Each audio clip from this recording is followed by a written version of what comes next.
এই মেলা হয় আমরা দেখি, আমরা 11তম দেখছি এবং বিভিন্ন সময় দেখতেছি স্যার। জি স্যার।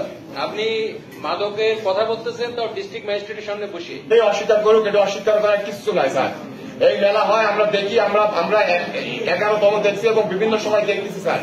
আমাদের কথা যে আমরা মাদকের পক্ষে না, আমরা চাচ্ছি যে মাদকের বিপক্ষে, কিন্তু এটা তো সিস্টেমেটিক করতে হবে। যারা সাধু সন্ন্যাসী যারা ঘর বাড়ি ত্যাগ করেছে তাদের জন্য কি স্যার? স্যার তাদের তো আমরা তো সংশোধন করবো, তারা আমাদের ইসলামের পথে জবাব দেবো, শান্তির পথে জবাব দেবো। আপনার নাম কি? স্যার আমার নাম মুস্তাফিজুর রহমান। মুস্তাফিজুর রহমান। জি স্যার।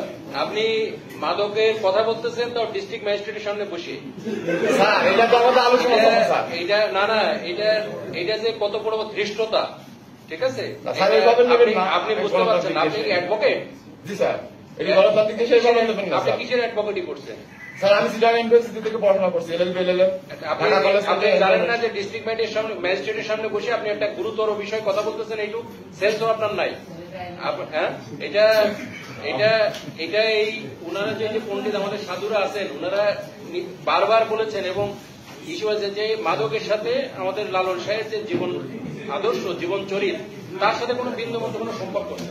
আপনি সেটার আবার সাফাই গাইতেছেন এখানে বসে বসে। না আমি সাফাই না স্যার, আমার ব্যাখ্যাটা আপনি ভুল বুঝতেছেন হয়তো।